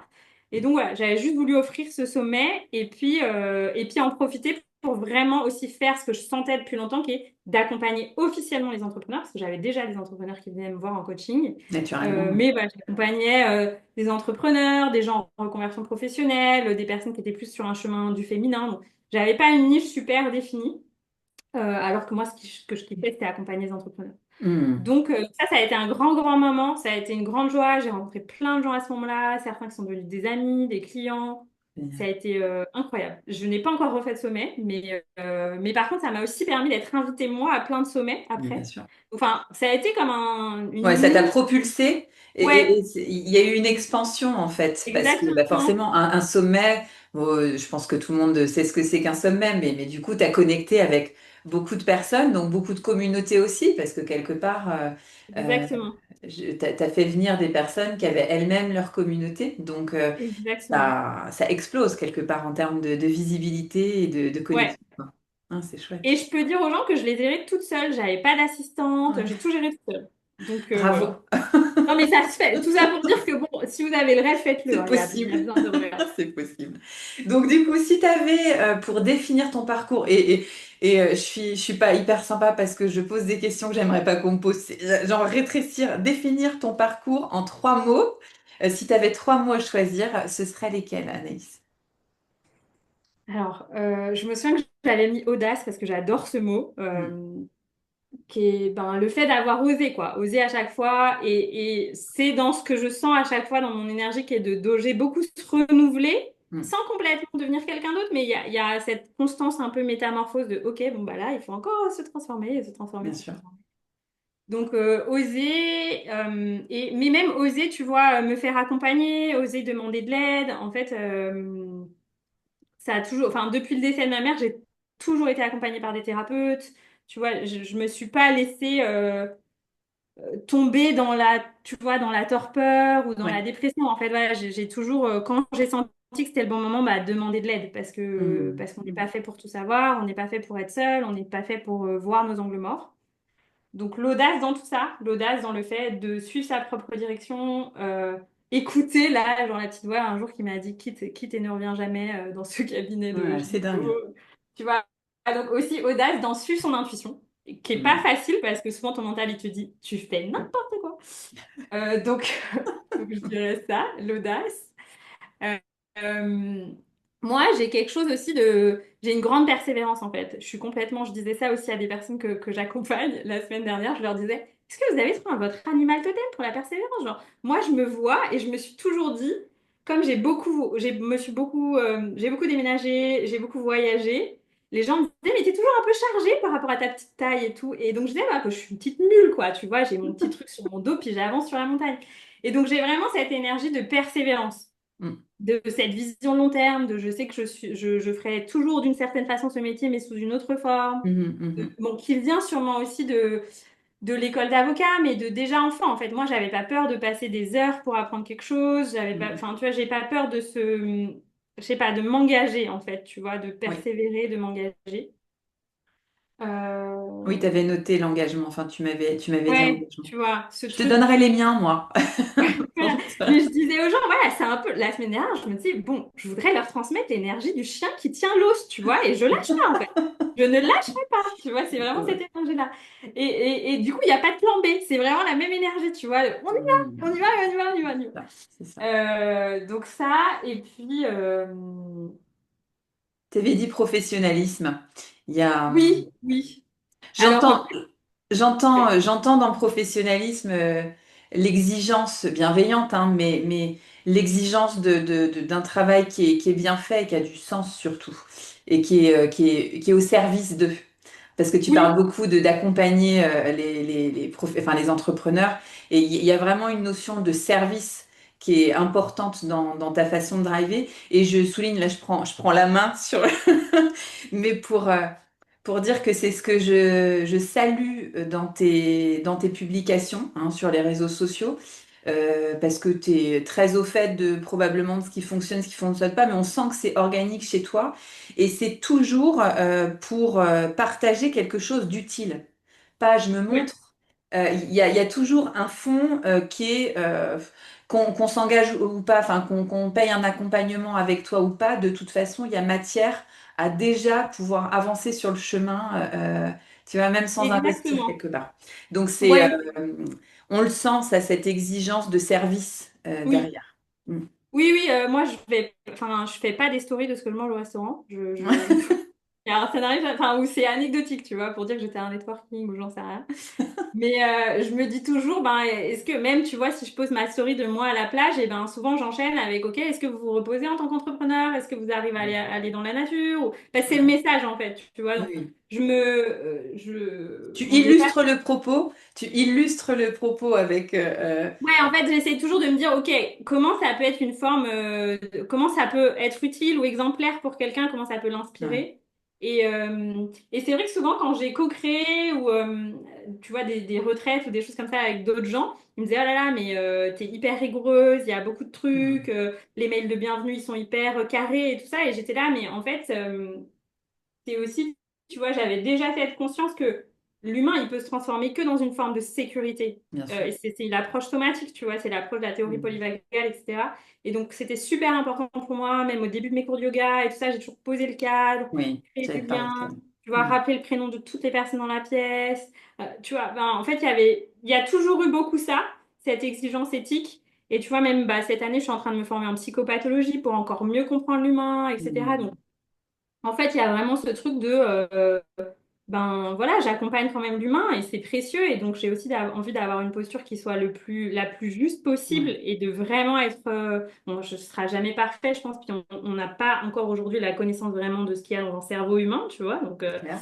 il y a du taf, mais voilà, cette forme d'exigence, envers soi en tant que professionnel, en fait. Mhm. Et puis, on sent hein, quand même qu'il y a chez toi une curiosité naturelle qui qu'alimente et qui fait que que tu as de l'endurance pour apprendre, tu vois, et on sent hein, que c'est presque enfantin de se dire, ouais, alors, je vais découvrir un truc. Complètement. Et puis j'ai ça, j'ai le mari d'une de mes meilleures amies. Moi, j'adore rencontrer les gens. Et donc, quand je rencontre les gens, je leur pose plein de questions. Et pour un peu que ce soit, donc, son mari, il est slovène, Ok. avec des origines italiennes, tu vois. Donc, moi, ça éveille un niveau de curiosité en moi. Je lui dis, mais du coup, quand t'es né, c'était encore l'Union soviétique. Hmm. Et comment ça se passait? Enfin, en fait, je lui pose, et souvent, il dit à sa femme, il dit, ne me laisse jamais dans une pièce avec Anaïs parce qu'elle va me poser plein de questions. Et je n'ai pas envie. Mais voilà, vraiment, j'ai cette passion de comprendre l'humain, Hmm. même si on me mettait en Papouasie-Nouvelle-Guinée, en fait, je serais Ouais, hyper en mode, comment c'est de vivre ouais, dans ce ouais. pays, tu vois. Mais du coup, ça te sert et puis ça nourrit ta façon d'accompagner les gens et Ouais, ça. quelque part, ça élargit le champ des possibles aussi, hein, quand on va à la découverte comme ça de tous ces individus. Donc, je vais te poser une autre question par rapport donc à ton parcours. Moi, dans ton parcours, si j'avais eu trois mots, j'avais détermination, j'avais audace parce qu'il t'en a fallu, et j'avais résilience parce que le fait que tu sois quand même passé par ces étapes de la maladie ou des problèmes de santé, ça t'a obligé quelque part à adapter ton rythme. Et enfin voilà, Oui, oui, c'est détermination. vrai, c'est très vrai. Je l'ai souvent utilisé à une époque, tu vois, Hmm, maintenant, je hmm, l'utilise moins. Peut-être parce que ouais, j'ai l'impression d'être sortie un peu de ça. Mais ouais, clairement, hein, c'est à ça. clairement, et c'est un mot que j'adore, tu vois. J'adore ce mot. Hmm. Donc je rebondis parce que ça vient nourrir ça aussi. Mais si tu avais, c'est quoi les ressources qui t'ont le plus soutenu euh, dans ton parcours de vie et d'entrepreneur? Waouh, alors c'est une question pas facile, hein. Hmm. Euh, Peut-être des ressources, peut-être que Est-ce ça que peut être, ça peut être multiple dans le sens où tu as des yes. ressources, des choses qui sont innées chez toi, dans ta façon d'être, d'interagir avec le monde, qui t'ont vraiment servi, et puis des choses extérieures, je sais pas, un bouquin, Ouais. une rencontre. Euh, alors, attends, je vais répondre du coup à la fin de la question. Donc, en ce moment, je parle beaucoup de ce livre parce qu'il est très simple, mais pour moi, beaucoup de gens sous-estiment qu'on est tous un peu dans ce schéma-là.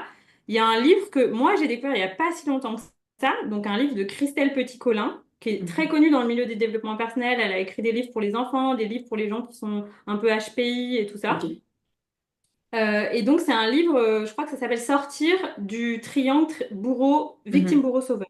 Ouais. Et en fait, on est en permanence dans ces relations-là, souvent dans les relations familiales, enfin beaucoup dans les relations familiales, dans les relations de couple, dans les relations avec les enfants et aussi dans les relations en tant qu'accompagnant et en tant qu'ami et tout ça. Et donc moi, en fait, quand j'ai fait ma thérapie, je me suis rendu compte que j'étais beaucoup dans ce type de relation avec mes amis, avec ma famille et tout ça. Et relire ce livre qui est très très simple, très très court. Tu lis deux pages et puis tu peux t'endormir, c'est ok, tu peux reprendre deux pages d'après, tu vois, genre super facile. Euh, et ben c'est dingue. Je me souviens, je l'ai lu une première fois, je l'ai fiché, je suis en train de le relire et à chaque fois je me dis ah mais en fait parce qu'en fait ça te donne un mode d'emploi de qu'est-ce qui se passe quand une personne en face de toi est en train de se victimiser? Qu'est-ce qu'elle Ouais. dit en fait? Et quand une personne en face de toi se victimise, t'es inconsciemment obligé de prendre le costume du sauveur. Mais si t'as pas envie, si tu veux vraiment une relation d'adulte à adulte, comment on fait pour Mhm. sortir de la conversation que la personne a entamée, tu vois, pour remonter le niveau de la conversation? Donc ça, pour moi, c'est un enjeu sociétal. Il n'y a Bien pas sûr. tant que ça de gens qui en parlent, elle parle probablement en thérapie un peu. Mais voilà, ce livre, il est ouf, il est vieux, il est tout petit, donc il vaut pas grand-chose. Mhm. Et il est incroyable. Et sinon, bah, moi, dans les ressources qui m'ont vraiment aidé, il y a les huiles essentielles doTERRA que Oui. j'utilise et avec lesquelles j'accompagne les gens qui sont d'une qualité thérapeutique extraordinaire et qui, voilà, encore récemment, je me suis dit, bon, je vais faire des recherches vraiment plus poussées sur moléculairement comment la pureté de ces huiles essentielles peuvent permettre une forme de sortie de dépression comme moi j'ai vécu, tu vois. Mhm. Et ça peut paraître complètement dingue pour beaucoup de gens, mais c'est ce qui s'est passé pour moi. Et le yoga, en tout cas, une pratique dans le corps, tu vois, que tu peux Oui. faire n'importe où Yoga, pendant danse. des années. Mhm. Ouais, voilà, pendant des années, même 5 minutes, tu vois, même Mhm. 5 minutes, Mhm. n'importe quel moment de la journée. Tu vois, là, juste à côté de moi, il y a mon tapis, comme ça, il est toujours déroulé, comme ça, je me rappelle que je peux le faire à n'importe quel moment. Ouais. Et je peux le faire dans un aéroport, je peux le faire dans un avion, je peux le faire dans une voiture, tu vois. Vraiment avoir ce truc de, ok, j'ai des petites techniques, pour des gens, ça va être la respiration, Mhm. mais voilà.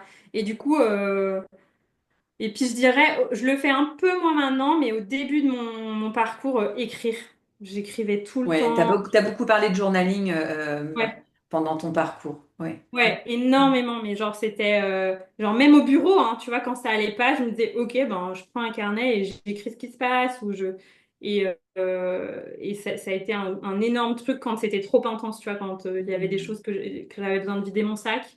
Et il y a ce truc qui se passe parfois de t'écrire et puis en fait c'est ton âme qui parle, tu vois. Mhm. Aujourd'hui, je pense que les canaux sont plus ouverts, donc c'est peut-être pour être à l'écoute de moi, c'est peut-être plutôt aller marcher, aller dans la nature ou juste être dans le silence, tu vois. Mais à l'époque, écrire, c'était vraiment le... Salvateur pour toi, c'était Ouais, libérateur. c'était une Mm. thérapie en tant que telle, tu vois. Ouais, ouais.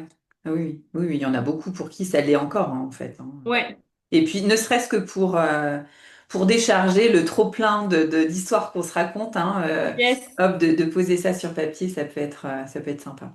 Je continue avec mes questions curieuses.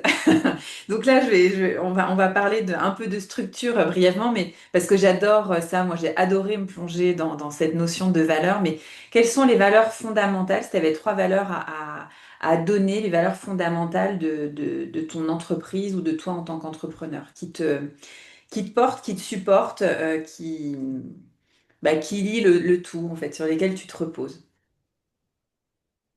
Alors, donc, pour sûr, il y a la liberté qui est vraiment, Hmm. tu vois, le besoin de me sentir libre et libre de mon temps. Et encore régulièrement, tu vois, je me dis, oh, j'ai tellement de chance, tu vois. Genre, hier, je sais plus c'était quelle heure, il a commencé à faire beau.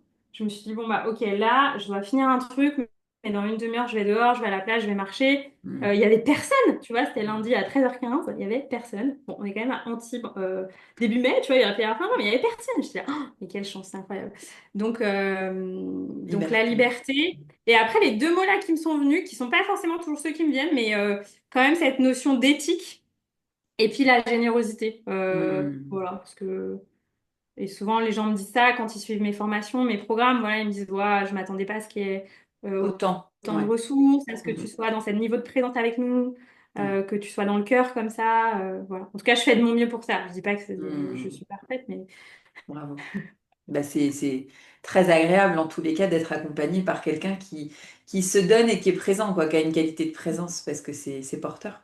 Alors, si tu ouais. avais des choses, Anaïs, pardon, à rajouter sur ton parcours libre, qu'est-ce que tu aurais à ajouter? Qu'est-ce que tu aimerais nous dire de plus? Est-ce que tu as des rêves? Parce que tout à l'heure, on parlait des rêves que tu avais accomplis. Est-ce que tu as des rêves que tu aurais le droit de nous partager? Enfin voilà, t'en es d'où dans ton Eh bien, processus? tu vois, il y a des choses du coup qui s'ouvrent. Tu vois, quand je suis allée au Mexique et que j'ai vu les baleines, et on pouvait même, enfin Hmm. voilà, c'était incroyable comme séjour. C'était vraiment très respectueux parce qu'on se baignait pas avec elle et tout, mais c'était une rencontre vraiment incroyable. Et je me suis dit, ah, ok, bon là, Eddystone, j'ai réalisé le rêve de ma vie et tout. Mais moi, en fait, quand j'étais jusqu'à l'adolescence, je voulais être océanologue. Et je sens que j'ai quand même du coup ce truc de me dire, oh, j'aimerais trop là aller voir les baleines en Polynésie et puis peut-être être dans l'eau avec elles. Hmm. J'ai aussi une amie qui m'a rappelé qu'elle avait vécu à Hawaï et je suis là, ouais, mais j'aimerais trop retourner à Hawaï avec elle, tu vois. Je viens de me dire ça juste là, juste avant l'interview. Je me suis dit, mais en fait, peut-être le next step, ce serait d'aller à Hawaï Allez. pour des vacances, ce serait génial. J'étais là, ah ouais, d'accord, ok. Euh, voilà, il y a toujours cette présence de la mer, des cétacés qui est très fort dans... Et puis après, le rêve d'après, ce serait de faire un tour du monde en voilier. Hmm. Et je dis toujours à l'univers, avec un skipper, s'il vous plaît, parce que moi, je peux pas gérer ça. Pas moi. Mais voilà, donc ce serait ça, les rêves. Et après, continuer d'avoir un... Enfin, en fait, me mettre au service parce que de plus en plus, je sens que c'est pas forcément moi qui est totalement maître de ce qui se passe. Je fais un peu là où la vie m'appelle, en fait. Oui, Et donc, après, il y aura d'autres rôles. Par exemple, en ce moment, c'est plus... régulièrement, je suis invitée à donner des formations en France ou des conférences. Bon, bah voilà, en fait, je suis l'appel de, OK, ben là... c'est ça qui se passe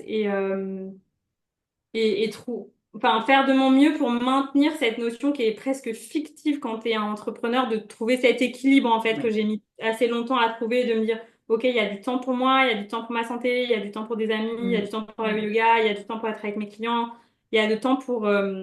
ça, je trouve, bon, voilà, c'est un méga challenge quand on est entrepreneur. Mais là, j'ai l'impression de le trouver, tu vois, et donc Hmm. c'est toujours perfectionnable ou nible, je sais plus. Perfectible, ouais, ouais, ouais. Voilà, perfectible. Et puis ça dépend des moments, Hmm. mais je trouve que voilà, ça ce serait chouette. Bravo. Et tu vois, de continuer de donner des conférences, peut-être d'être invité, et de partager mon message, parce que quand j'ai donné des conférences ces derniers mois, j'ai Hmm. trouvé que c'était un impact incroyable en fait. C'était devant des gens pendant 20 minutes, puis il se passe vraiment quelque chose de très très Hmm. fort. qu'on peut avoir sur un Zoom, mais peut-être un peu moins dans ce niveau de présence qui est dingue. Bien sûr. Et je me suis dit, waouh. Alors voilà, après, je demande pas à faire ça à 20 ans de ma vie parce que si je veux fonder une famille, etc., donner des conférences partout autour du monde, c'est pas très compatible. Mais voilà, je me dis, et puis continuer d'avoir la chance de partager mon message. Tu vois, j'ai un podcast comme toi, et puis ben voilà, c'est un espace aussi que je chéris, que je prends vraiment le soin de réfléchir, qu'est-ce que j'ai envie de partager, et tout ça. Et voilà. Si t'as... Merci Amandine. Oh, je t'appelle Amandine depuis 2 fois. Excuse-moi, Anaïs. Si tu avais un conseil à donner aux personnes qui nous écoutent, alors soit qui sont dans un parcours entrepreneurial, mais en tous les cas, ou un conseil peut-être plus global, qu'est-ce que tu aimerais dire aux gens? Alors, un conseil, c'est peut-être un peu difficile aussi, mais un conseil fondamental. Voilà.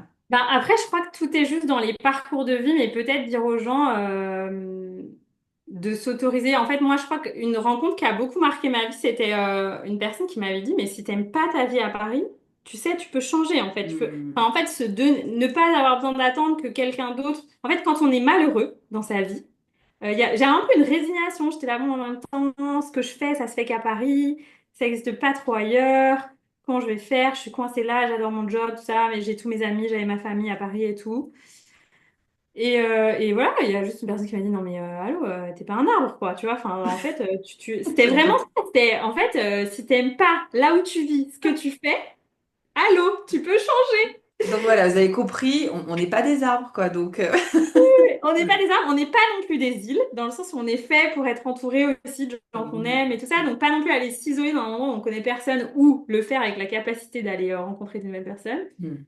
Mais, euh, mais C'est une ouais, question de choix, quoi. s'autoriser en fait, parce que sinon, moi je pense que je me suis beaucoup laissée enfermer jusqu'à ce que la vie me dise, allô, c'est un gros sens interdit, vous n'avez plus le droit d'avancer dans cette Ouais. direction. Et en fait, on n'est peut-être pas obligé d'en aller jusque-là.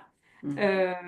Et que si on écoute avant vraiment et peut-être on en discute avec d'autres gens en fait, juste moi je me souviens qu'à l'époque de mon coaching en reconversion professionnelle, elle me disait ben du coup il y avait la piste de devenir juriste en protection écologique pour les océans, tu vois. Ok. Ah J'avais oui, essayé de faire répondre. de Et j'avais combiner. trouvé des gens qui faisaient ça. Et du coup, je les ai appelés, tu vois, je leur ai écrit sur LinkedIn. Et en fait, aujourd'hui, c'est dingue. On peut parler à n'importe qui sur Mm, Terre, tu mm, vois, mm. pour savoir comment ça se passe sa vie et tout. Donc, bah, en fait, si vous avez envie de faire quelque chose, peut-être, je sais pas, contactez, ou cherchez sur Internet s'il y a quelqu'un qui fait ça. Écrivez-lui. Si vous répondez pas, écrivez à quelqu'un d'autre qui fait la même chose. Et vous saurez, en fait, comment c'est sa vie. Est-ce que. Mm. Donc, voilà. Ouais, ouais. Il y Et a si la, il y a, vous. il y a la déjà, ça demande là, ce que tu invites les gens enfin, ce dont tu invites les gens à prendre conscience, c'est qu'on a toujours le choix quelque part.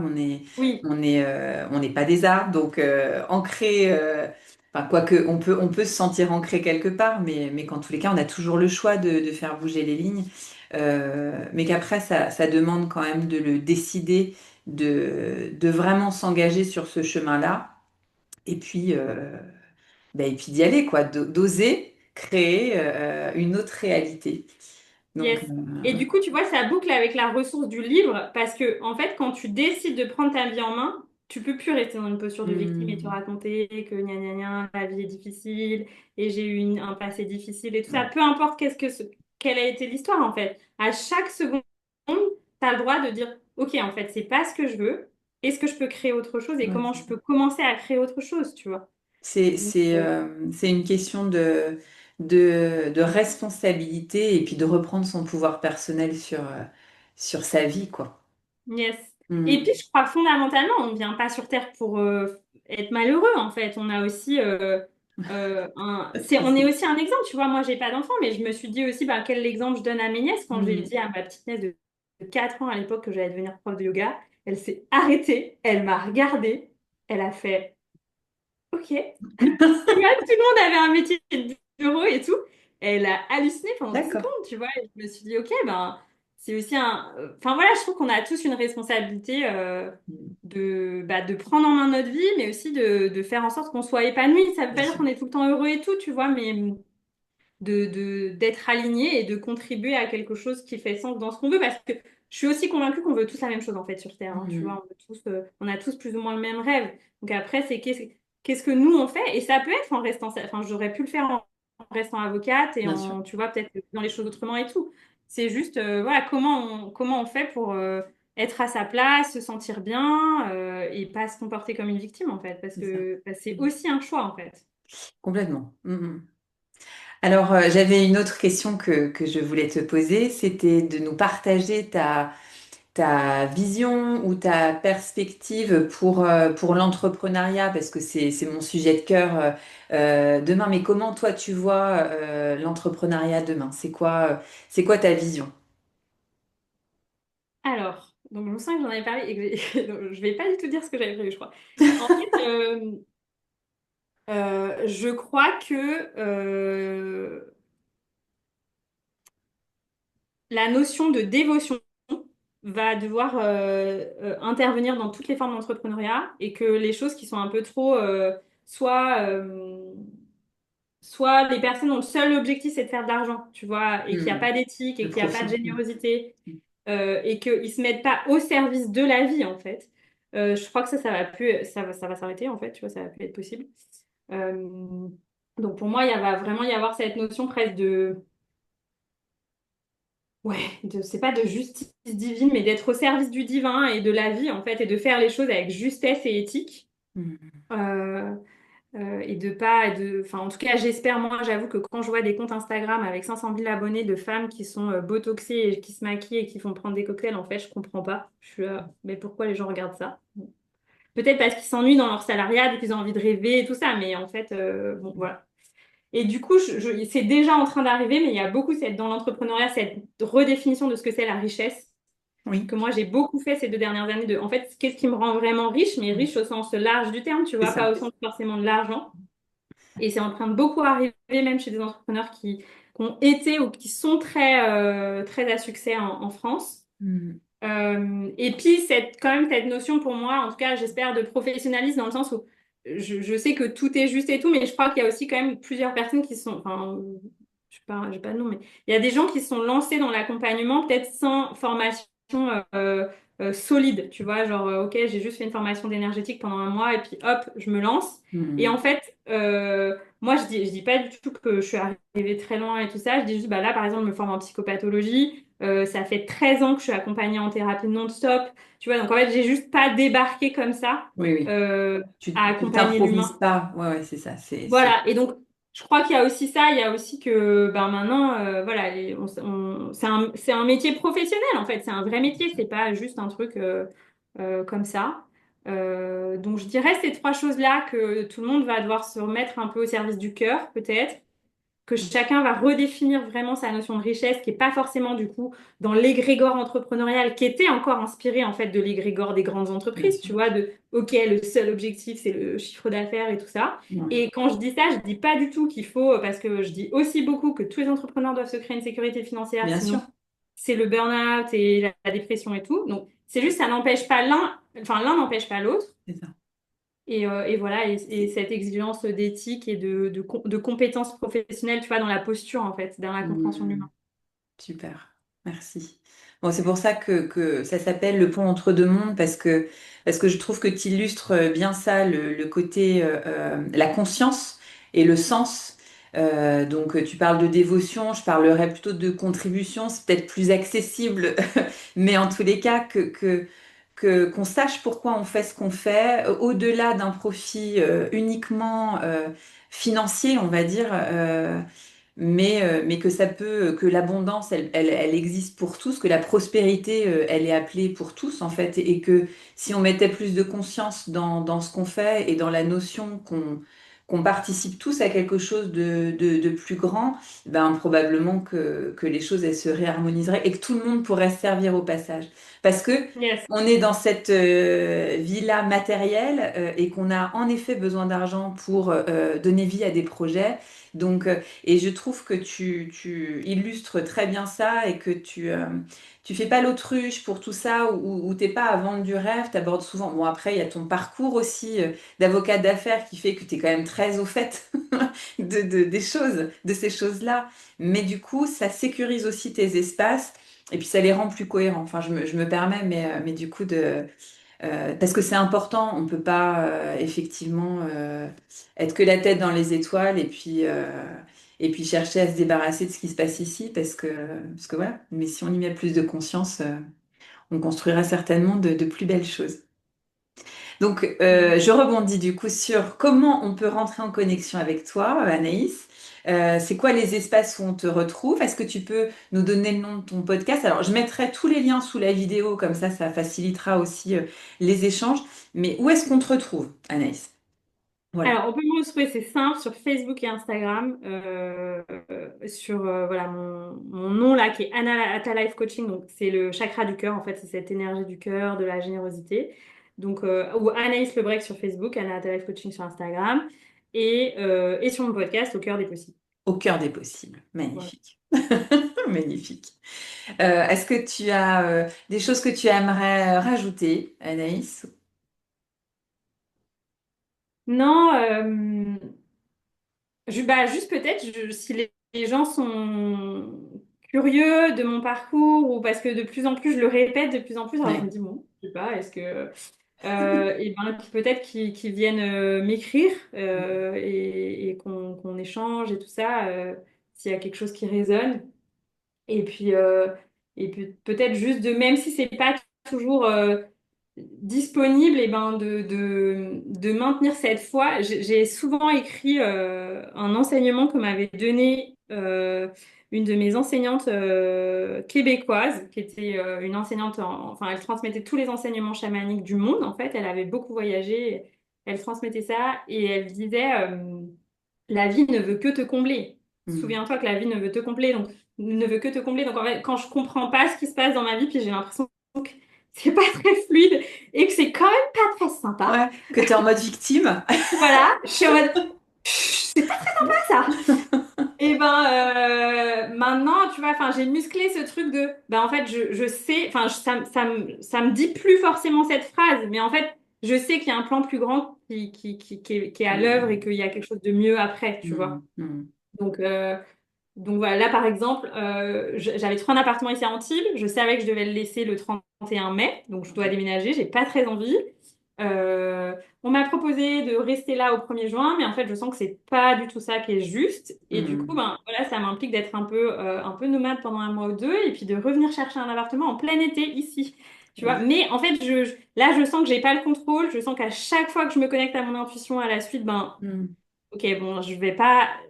Enfin, je vais pas avoir la guidance ou Ouais. l'info, ou je vais pas, pour l'instant, je peux pas contrôler la situation. Oui, C'est pas il y a ça une qui est juste. forme il y a une forme de lâcher prise et d'abandon C'est ça confiant, qui m'est hein. demandé. Oui. Ah, ouais, ouais, ouais. Exactement. Donc, je suis en mode, bon, ok, bon, apparemment, c'est, Ouais. pour l'instant, il m'est demandé autre chose, genre, apparemment, cette interview, tu vois, qui me dit, Oui, c'est ça. ok, d'accord. C'était le timing. Donc, voilà. Donc, du coup, souvent, je me dis ça, je me dis, pff, quand même, ce serait plus pratique, hein. Ouais.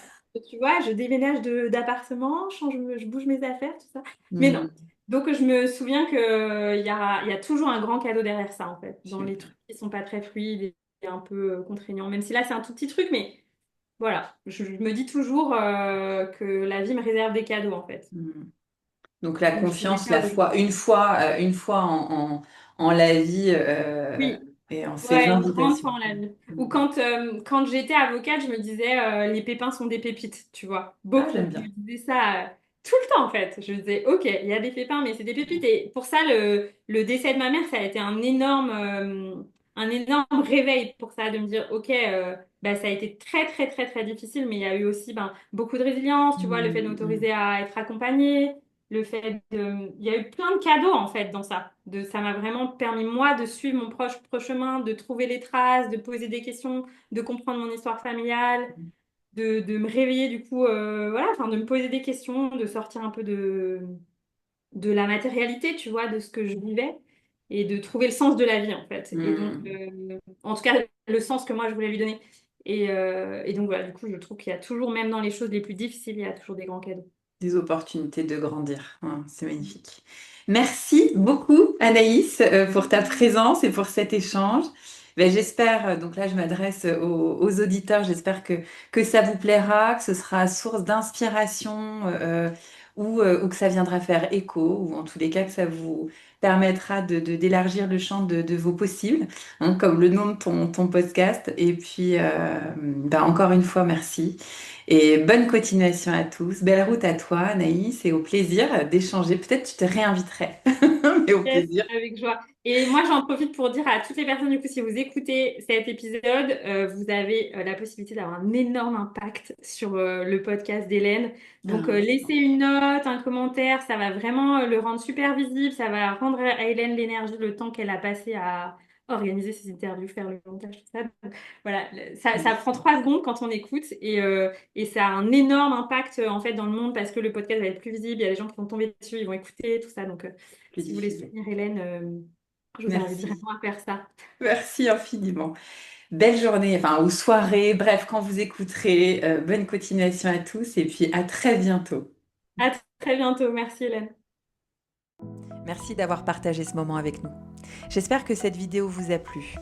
Pour nous soutenir et booster notre visibilité, vous pouvez vous abonner à la chaîne, nous faire vos retours et suggestions en nous laissant un commentaire sous cette vidéo et bien sûr partager l'interview à toutes les personnes qui ont besoin d'entendre son message. À très bientôt pour un nouvel épisode Les ponts entre deux mondes. Des parcours d'entrepreneurs inspirants vers un monde plus conscient.